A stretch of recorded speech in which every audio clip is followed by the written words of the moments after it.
Good morning and welcome to the Knitting Madness channel. My name is Mandy from Knitting Madness, and today I want to kind of show you how to do the invisible decreases and kind of where they work best and when when I personally feel that they work best. Like, I don't feel that the invisible decreases work so well on a flat project, especially if you're going to have both sides showing. I feel they work better when working in a round, like with Ami projects, or in a hat where your reverse side isn't going to be seen nearly as much.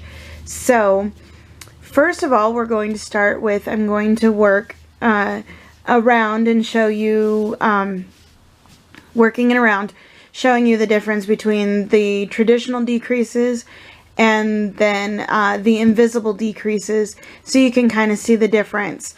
And so here we go.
Okay, so there I have 16 stitches working in a continuous round. I did 8 in the magic ring, and then I did 2 in each one. Okay, so then working, let's work just around all the way around.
So there's kind of that around. Now, to do a single decrease, the traditional single decrease, you go in under both of those loops, or the full stitch, and then you'd pull through a loop, and you would then insert into the next stitch and pull up a loop, and then you'd yarn over and you'd pull through all 3 loops. Now when working in a round with Ami and hats and other rounds and stuff projects, you get kind of this bulky lump here when you're doing like the traditional decrease, but also too, when you come back around, you get this nice little hole. You know, you see that right there? Where there's that nice kind of right where that stitch is, but it creates that hole. And almost no matter what you do, when you come back into that, you know, no matter how tightly you crochet, no matter how tight you pull your stitch, you're going to have that noticeable gap between the stitch and, you know, where you would go in for your stitch and where you're actually worked your decrease and stuff. So there's the regular decrease. Let's put a stitch or 2 in between that, and then where we would work our invisible decrease. Okay, so there's, you know, a stitch, then that decrease, which you can see, and then a couple of other stitches. Now we're going to work the invisible single crochet decrease. And what you're going to do is you're going to catch just that front loop of the first stitch, and you're not going to drop a loop or anything. You're just going to come over and you're going to catch that front loop of that next stitch. Now essentially what you're doing is you're taking the 2 front loops, which are going to make the 2 loops of a regular single crochet. And then you're going to yarn over and pull through those loops like you would on a normal crochet stitch. Okay? Then you're going to yarn over and you're going to complete that like normal. And see, there's your traditional decrease, but then if you look at that very closely, it looks like there's only 3 stitches after that very noticeable traditional decrease. So it just looks like there's 3 stitches. Okay, and then if you did another one, just a regular decrease,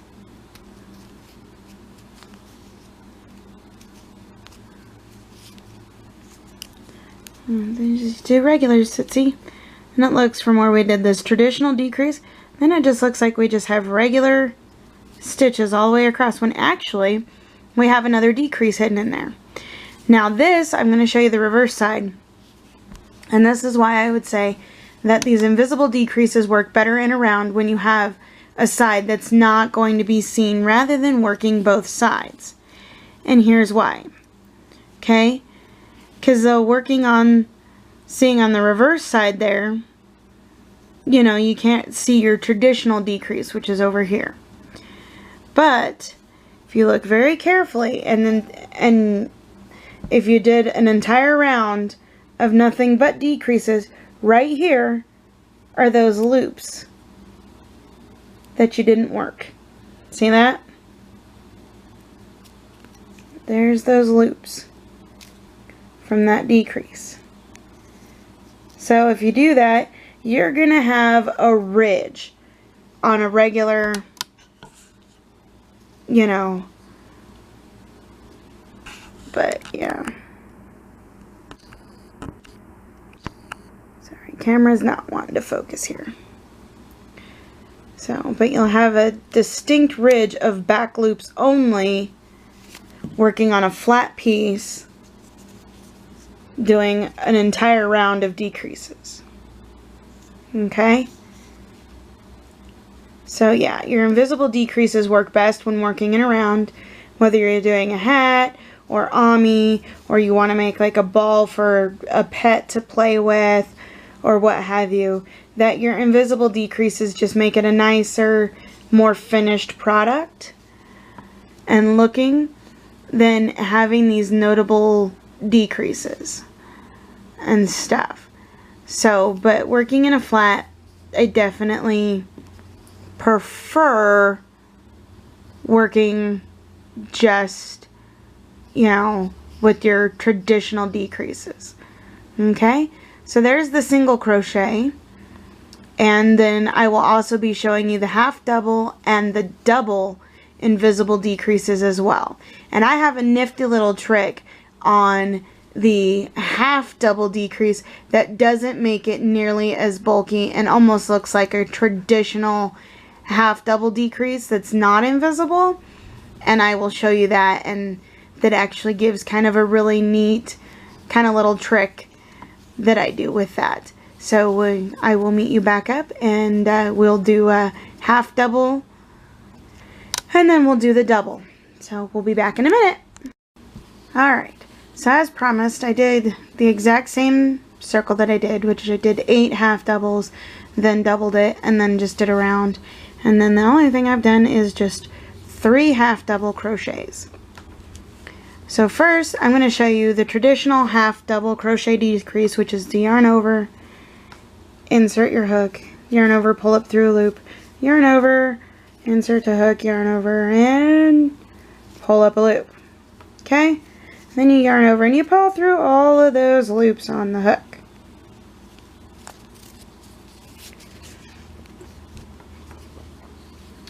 Now, I don't know if you're anything like me, but that seems a bit excessive. Okay?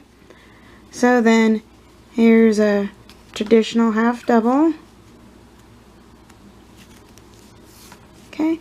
Now this is a nifty little trick on the half double decrease that I particularly like, which is you're going to insert your hook, yarn over, and pull up a loop. Rather than yarning over first, you're just going to insert into that first stitch and drop a loop.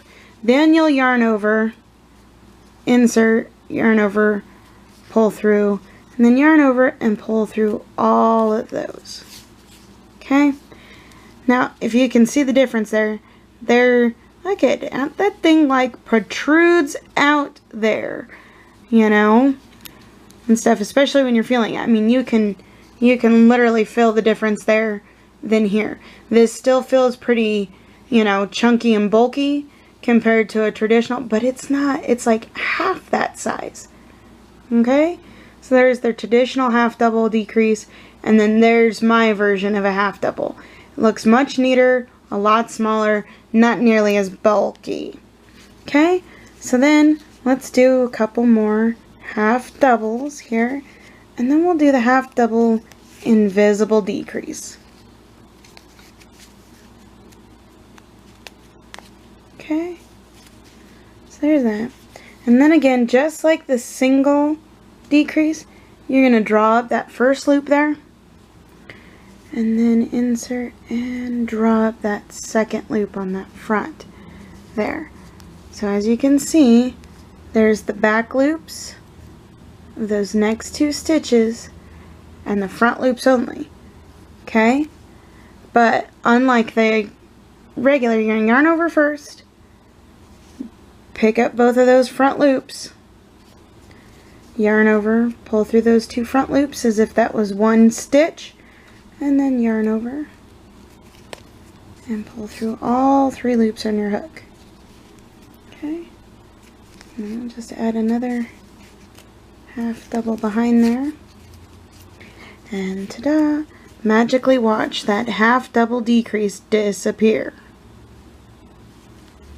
So here's the 2 that we can see, and then look at that. That looks like just 4 half double crochets. It magically disappears. It's invisible. So, and then again, you have those back loops there that you didn't work with, that when working on a flat piece is going to show a little ridge all the way across. So the invisible decreases tend to work best when working in a round. Just a personal opinion. You're more than welcome to work them on a flat piece if you wish. It just depends on the overall look you're trying to achieve. Okay, so there's the half double, and I will show you how to do the double. Okay, so we'll meet back up and do a double in just a few minutes. Okay, so here we are again. Did 8 double crochets, then 16, then just did a round of regular double crochets. And here we are, we're going to do 1 or 2 double crochets before we do our double crochet decrease here.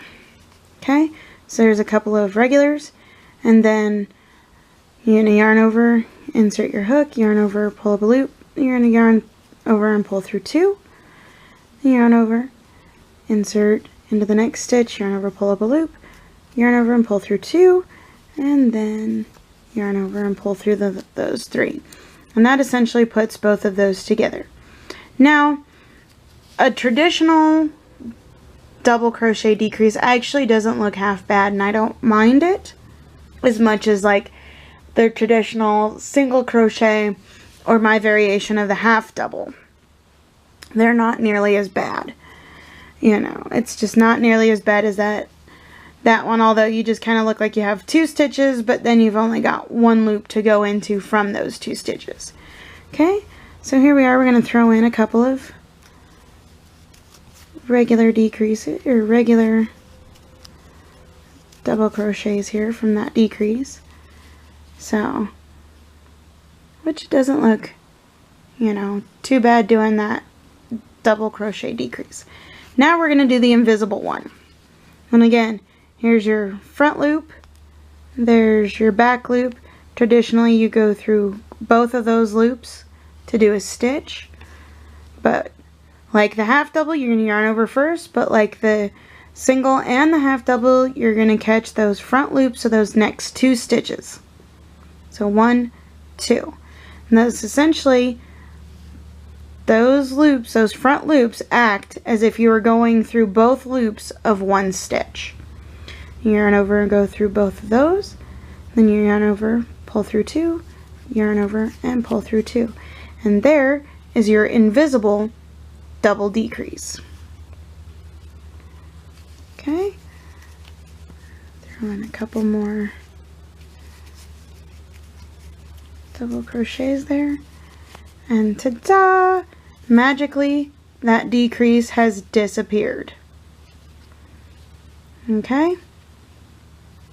It's not as noticeable unless you really know what you're looking for, or like in this case, if your tension's not that great, you can really see where those front loops are.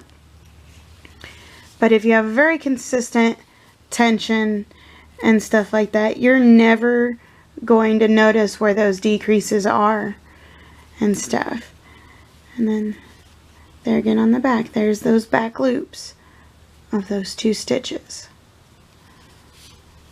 So, but there you go. That's how you do the invisible decreases. So hopefully you enjoyed this video and liked it very much, and don't forget to like and subscribe to my channel, and there will be a new video up at least weekly if I don't happen to get up more videos as requested periodically, but definitely the tutorials will definitely be on Tuesday, the ones that are indicative of certain stitches and certain techniques or tips or tricks or what have you. So happy crocheting, and we'll see you again. Bye.